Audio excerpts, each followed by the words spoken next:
ਜੈ ਗੁਰੂ ਜੀ। ਸੰਗਤ ਜੀ, ਸ਼ੁਕਰਾਨਾ ਗੁਰੂ ਜੀ ਦੀ ਆਗਿਆ ਨਾਲ ਸੰਪੂਰਨ ਸ਼ਿਵ ਮਹਾਪੁਰਾਣ ਪਹਿਲੇ ਖੰਡ ਦਾ 6ਵਾਂ ਅਧਿਆਏ ਪੰਜਾਬੀ ਵਿੱਚ।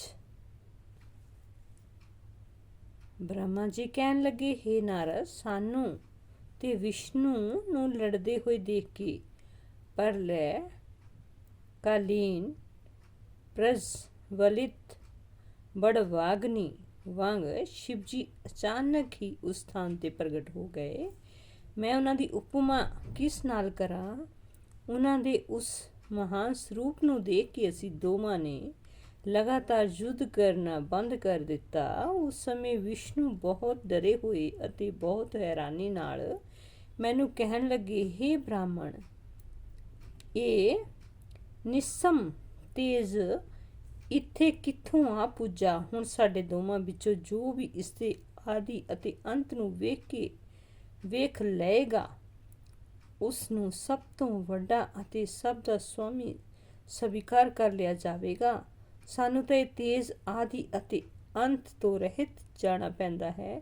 ਚੰਗਾ, ਤੁਸੀਂ ਇਸ ਤੇਜ਼ ਦੇ ਉੱਪਰ ਵੱਲ ਜਾਓ ਅਤੇ ਅਸੀਂ ਹੇਠਾਂ ਵੱਲ ਜਾਂਦੇ ਹਾਂ। ਹੇ ਨਾਰਦ, ਵਿਸ਼ਨੂੰ ਦੀ ਇਹ ਗੱਲ ਮੈਂ ਮੰਨ ਲਈ ਤਾਂ ਅਸੀਂ ਦੋਵੇਂ ਹੰਕਾਰੀ ਉਸ ਤੇਜ ਦੇ ਆਦਿ ਅਤੇ ਅੰਤ ਨੂੰ ਵੇਖਣ ਲਈ ਇੱਕ ਦੂਜੇ ਤੋਂ ਵੱਖ-ਵੱਖ ਦਿਸ਼ਾਵਾਂ ਵੱਲ ਚੱਲ ਪਏ।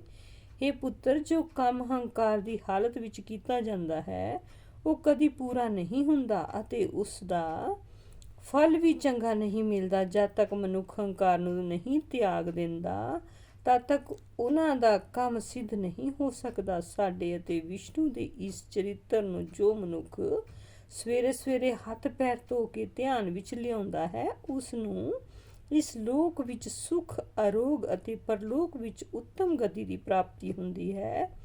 ਹੇ ਨਾਰਦ, ਅਸੀਂ ਅਤੇ ਵਿਸ਼ਨੂੰ 1 ਕਰੋੜ ਸਾਲ ਬਾਅਦ ਉਸ ਰੱਬ ਰੂਪੀ ਜੋਤ ਦੇ ਆਦਿ ਅਤੇ ਅੰਤ ਨੂੰ ਲੱਭਦੇ ਰਹੇ, ਪਰ ਅਸੀਂ ਦੋਵਾਂ ਵਿੱਚੋਂ ਕਿਸੇ ਨੂੰ ਵੀ ਉਸ ਦਾ ਕੁਝ ਪਤਾ ਨਾ ਲੱਗਾ।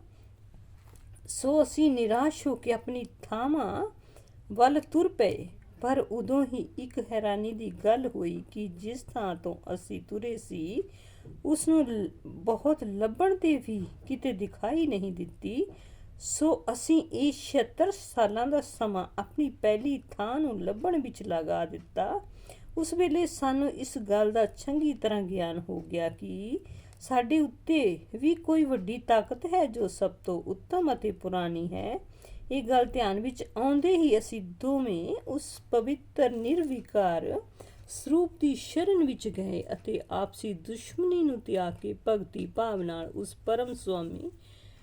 ਪਰਸਵਾਮੀ ਦੀ ਭਗਤੀ ਕਰਨ ਲੱਗੇ। ਸਾਡੀ ਦੋਵਾਂ ਦੀ ਉਸ ਬੇਨਤੀ ਨੂੰ ਸੁਣ ਕੇ ਇਹ ਆਕਾਸ਼ਵਾਣੀ ਹੋਈ, ਹੇ ਬ੍ਰਹਮਾ ਅਤੇ ਵਿਸ਼ਨੂੰ, ਤੁਸੀਂ ਦੋਵੇਂ ਯੋਗ ਸਾਧਨਾ ਕਰੋ। ਹੇ ਨਾਰਦ, ਉਸ ਆਕਾਸ਼ਵਾਣੀ ਨੂੰ ਸੁਣ ਕੇ ਅਸੀਂ ਦੋਵਾਂ ਨੇ ਯੋਗ ਅਭਿਆਸ ਕਰਦੇ ਹੋਏ ਉਸ ਅਣਜਾਣ ਸਵਾਮੀ ਦੀ ਭਗਤੀ ਵਿੱਚ ਇਸ ਤਰ੍ਹਾਂ ਕਹਿਣਾ ਸ਼ੁਰੂ ਕੀਤਾ, ਹੇ ਸਵਾਮੀ, ਅਸਾਂ ਦੋਵਾਂ ਨੇ ਤੁਹਾਡੀ ਮਾਇਆ ਦੇ ਅਧੀਨ ਹੋ ਕੇ ਆਪਣੇ ਆਪ ਨੂੰ ਸਾਰੀ ਕਾਇਨਾਤ ਦਾ ਜਨਮਦਾਤਾ ਸਮਝ ਲਿਆ ਸੀ। ਹੁਣ ਅਸੀਂ ਆਪਣੇ ਹੰਕਾਰ ਨੂੰ ਤਿਆਗ ਕੇ ਤੁਹਾਡੇ ਤੋਂ ਮਾਫੀ ਮੰਗਦੇ ਹਾਂ। ਤੁਸੀਂ ਸਾਨੂੰ ਆਪਣਾ ਸੇਵਕ ਜਾਣ ਕੇ ਕਿਰਪਾ ਕਰੋ ਅਤੇ ਪ੍ਰਗਟ ਹੋ ਕੇ ਸਾਨੂੰ ਆਪਣੇ ਦਰਸ਼ਨ ਦਿਓ। ਜਿਸ ਸਮੇਂ ਅਸੀਂ ਇਸ ਤਰ੍ਹਾਂ ਬੇਨਤੀ ਕਰ ਰਹੇ ਸੀ ਉਸੇ ਵੇਲੇ ਸਾਨੂੰ ਦੋਵਾਂ ਨੂੰ ਗੂੜ ਸ਼ਬਦਾਂ ਵਿੱਚ ਕਿਸੇ ਨੇ ਕੁਝ ਪ੍ਰੇਰਨਾ ਦਿੱਤੀ, ਪਰ ਅਸੀਂ ਉਸ ਦਾ ਅਰਥ ਨਾ ਸਮਝ ਸਕੇ। ਹੁਣ ਅਸੀਂ ਮੁਆਫੀ ਮੰਗਦੇ ਹੋਏ ਫਿਰ ਇਹ ਬੇਨਤੀ ਕੀਤੀ ਹੈ ਕਿ ਇਹ ਪ੍ਰਭੂ, ਸਾਡੇ ਅੱਗੇ ਸਾਕਾਰ ਰੂਪ ਵਿੱਚ ਪ੍ਰਗਟ ਹੋ ਕੇ ਤੁਸੀਂ ਦਰਸ਼ਨ ਦਿਓ, ਕਿਉਂਕਿ ਤੁਹਾਡੀ ਗੂੜ ਪ੍ਰੇਰਨਾ ਨੂੰ ਸਮਝਣ ਵਿੱਚ ਅਸੀਂ ਦੋਵੇਂ ਹੀ ਅਸਮਰੱਥ ਹਾਂ। ਸਾਡੇ ਇਸ ਤਰ੍ਹਾਂ ਆਖਦੇ ਹੀ ਭਗਵਾਨ ਸਦਾ ਸ਼ਿਵ ਨੇ ਸਾਖਸ਼ਾਤ ਪ੍ਰਗਟ ਹੋ ਕੇ ਸਾਨੂੰ ਆਪਣਾ ਉਹ ਸਰੂਪ ਦਿਖਾਇਆ ਜਿਸ ਦੇ ਦਰਸ਼ਨ ਪਾ ਕੇ ਸਾਰਾ ਸੰਸਾਰ ਮੋਹਿਤ ਹੋ ਜਾਂਦਾ ਹੈ। ਉਸ ਤੋਂ ਬਾਅਦ ਪ੍ਰਣਵ ਅਰਥਾਤ ਓਂਕਾਰ ਪ੍ਰਗਟ ਹੋਇਆ। ਭਗਵਾਨ ਸਦਾ ਸ਼ਿਵ ਦੀ ਮਾਇਆ ਨੂੰ ਜਾਣਨ ਵਿੱਚ ਅਸਮਰੱਥ ਹੋਣ ਦੇ ਕਾਰਨ ਅਸੀਂ ਉਸ ਨੂੰ ਵੀ ਸਮਝਣ ਵਿੱਚ ਅਸਫਲ ਰਹੇ। ਕੁਝ ਦੇਰ ਬਾਅਦ ਜਦ ਉਸ ਪ੍ਰਣਵ ਦੇ 4 ਭਾਗ ਹੋਏ ਅਤੇ ਉਸਦੇ ਅੰਦਰੋਂ ਸਗੁਣ ਰੂਪ ਭਗਵਾਨ ਤ੍ਰਿਸ਼ੂਲ ਪਾਣੀ ਪ੍ਰਗਟ ਹੋਏ, ਉਸ ਵੇਲੇ ਅਸੀਂ ਇਹ ਸਮਝਿਆ ਕਿ ਇਸ ਪ੍ਰਣਵ ਦੇ ਜੋ ਆਕਾਰ ਓਂਕਾਰ ਅਤੇ ਮਕਾਰ ਅੱਖਰ ਹਨ, ਉਸ ਦੇ ਨਾਦ ਅਤੇ ਬਿੰਦੂ ਦਾ ਇਹ ਅਰਥ ਹੈ ਕਿ ਪਹਿਲਾ ਅੱਖਰ ਅਰਥਾਤ ਆਕਾਰ ਲਿੰਗ ਦੀ ਜੋਤੀ ਹੈ। ਦੂਜਾ ਅੱਖਰ ਓਂਕਾਰ ਉਸ ਜੋਤੀ ਦਾ ਮੱਧ ਹੈ ਜੋ ਅੱਧੀ ਮਾਤਰਾ ਨਾਦ ਸਰੂਪ ਹੈ। ਉਸ ਲਿੰਗ ਜੋਤੀ ਦਾ ਮੱਥਾ ਹੈ ਅਤੇ ਜੋ ਬਿੰਦੂ ਹੈ ਉਹ ਸੰਪੂਰਨ ਲਿੰਗ ਦਾ ਜੋਤੀ ਸਰੂਪ ਹੈ।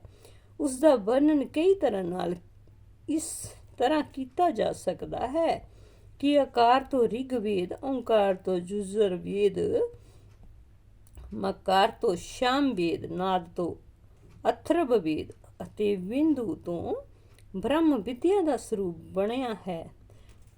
ਉਹ ਇਸ ਸੰਪੂਰਨ ਸੰਸਾਰ ਵਿੱਚ ਸਭ ਤੋਂ ਉੱਤਮ ਹੈ। ਉਸ ਨੂੰ ਵਿਸ਼ਛਾਤਨ ਕਿਹਾ ਜਾਂਦਾ ਹੈ। ਉਸੇ ਪੜ੍ਹਨਾ ਵਿੱਚ 3 ਲੋਕਾਂ ਦੀ ਹਾਲਤ ਹੈ। ਉਹ ਕਦੀ ਨਸ਼ਟ ਨਹੀਂ ਹੁੰਦਾ।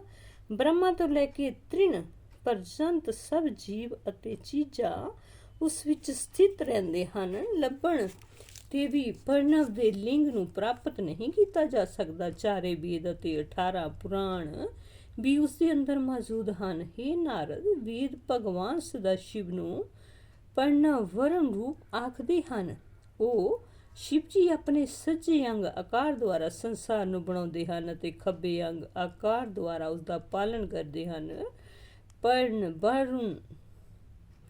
ਬਰਪ ਸ਼ਿਵ ਦੇ ਹਿਰਦੇ ਵਿੱਚ ਜੋ ਮਕਾਰ ਹੈ, ਉਸ ਤੋਂ ਪਰਲੇ ਦਾ ਜ਼ਿਆਦਾ ਪ੍ਰਭਾਵ ਹੁੰਦਾ ਹੈ। ਵਰਣਮਾਲਾ ਦੇ ਸੰਪੂਰਨ ਅੱਖਰਾਂ ਨਾਲ ਭਗਵਾਨ ਸਦਾ ਸ਼ਿਵ ਦਾ ਸਰੀਰ ਸਜਿਆ ਹੈ। ਇਹਨਾਂ ਅੱਖਰਾਂ ਨਾਲ ਸਜਿਆ ਸ਼੍ਰੀ ਸ਼ਿਵ ਜੀ ਦਾ ਜੋ ਸਰੀਰ ਹੈ, ਉਸ ਦੀ ਭਗਤੀ ਕਰਨ ਨਾਲ ਬਹੁਤ ਸੁਖੀ ਖੁਸ਼ੀ ਦੀ ਪ੍ਰਾਪਤੀ ਹੁੰਦੀ ਹੈ। ਮੈਂ ਅਤੇ ਵਿਸ਼ਨੂੰ ਨੇ ਸਦਾ ਸ਼ਿਵ ਦਾ ਜਦ ਇਹ ਪ੍ਰਣਵ ਰੂਪ ਦੇਖਿਆ ਤਾਂ ਬਹੁਤ ਖੁਸ਼ ਹੋ ਕੇ ਹੱਥ ਜੋੜ ਕੇ ਉਹਨਾਂ ਨੂੰ ਡੰਡੌਤ ਕੀਤਾ ਅਤੇ ਅਸੀਂ ਦੋਵੇਂ ਹੀ ਉਹਨਾਂ ਦੀ ਬਹੁਤ ਤਰ੍ਹਾਂ ਨਾਲ ਭਗਤੀ ਕਰਨ ਲੱਗੇ। ਜੈ ਗੁਰੂ ਜੀ। ਸ਼ੁਕਰਾਨਾ ਗੁਰੂ ਜੀ। ਭੁੱਲ ਚੁੱਕ ਮਾਫ ਸੰਗਤ ਜੀ।